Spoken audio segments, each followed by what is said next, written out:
Thank you for coming. All right, see ya.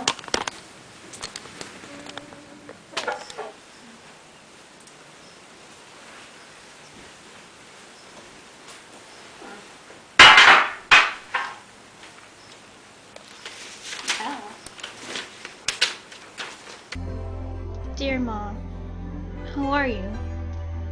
I'm fine. Luckily. Although, there isn't really any danger working here in the hospital. But the things that we see here are just horrific.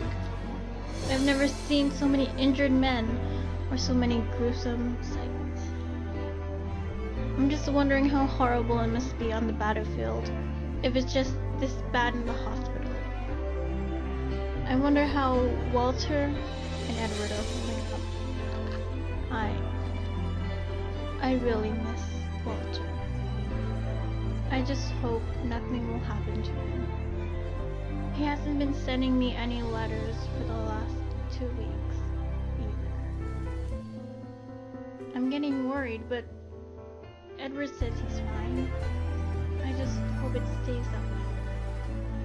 Okay, well, Mom, I hope your job's going fine. Take care. I miss you, and I'll be home soon.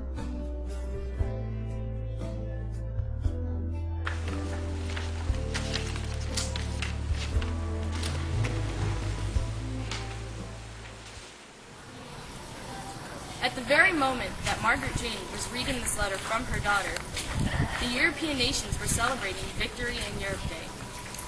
May 7th, 1945 is when this date happened, that Germany surrendered to the European nations. Now, as a result, the Americans could focus all their intellectual resources and their military on the issue with Japan. Coincidentally, Edward will be sent there in 2 weeks.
Well, gentlemen, it's nice to see you all here.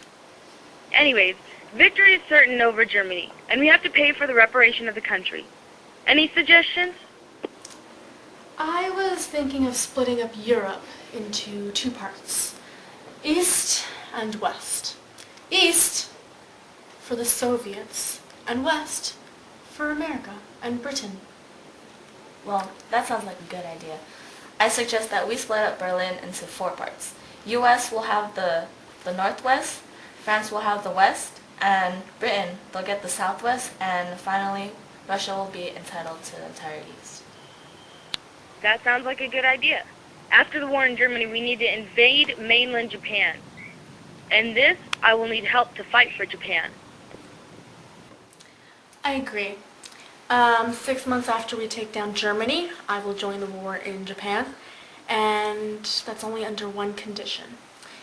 When we beat Japan, which we will, we'll split into North and South. The North will be communist, and the South will be capitalist. Then that's settled then.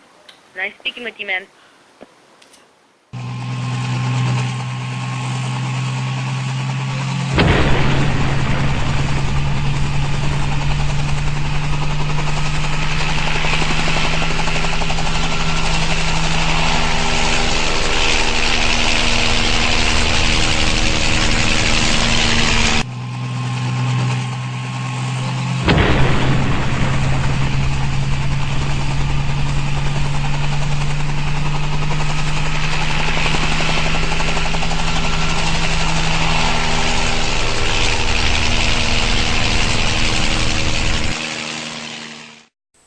Dear Mother, this is your boy Edward.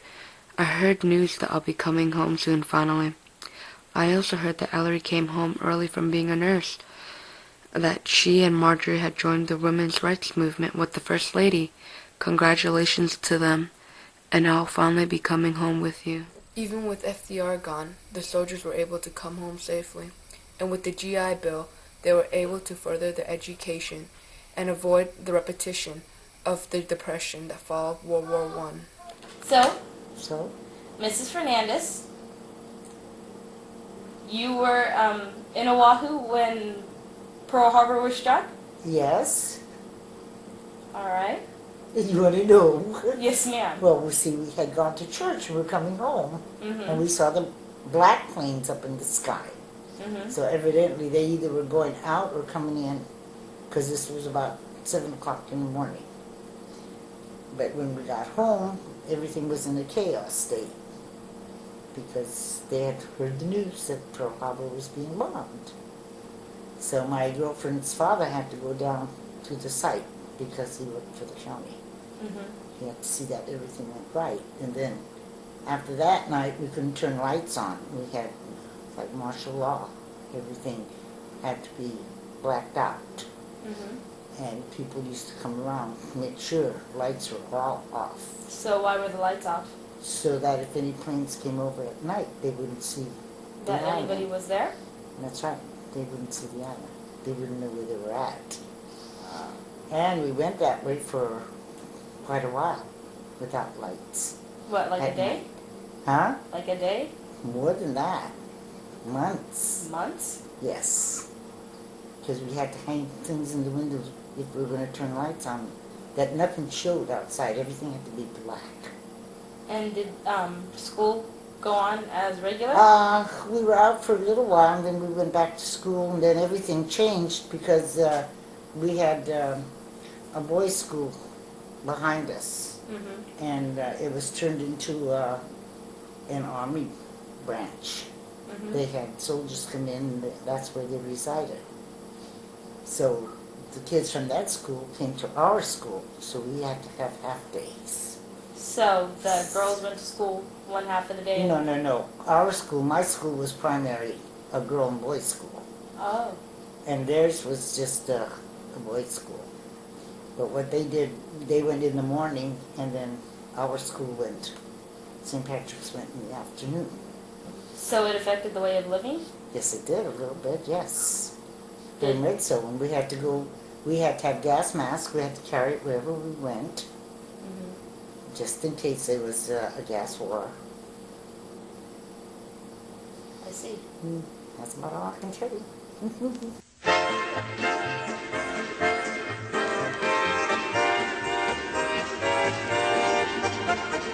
Happy days are here again, the skies above are clear again. Let us sing a song of cheer again. Happy days are here again. All together shout it now, there's no one who can doubt it now. So let's tell the world about it now. Happy days are here again. A lot of groups are practicing how to swim yet. They're so good at that. They're learning how to. I can't do it though. Yeah. You can't dance either. It's not true. Is this supposed to be a walrus? Hello, Wallace. Well, I started. Never mind. Cut that out. Oh, we should do this. I thought we were gonna do this. And then you go.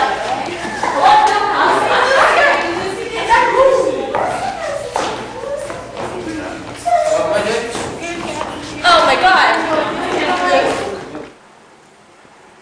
Can someone turn off this huge long shit?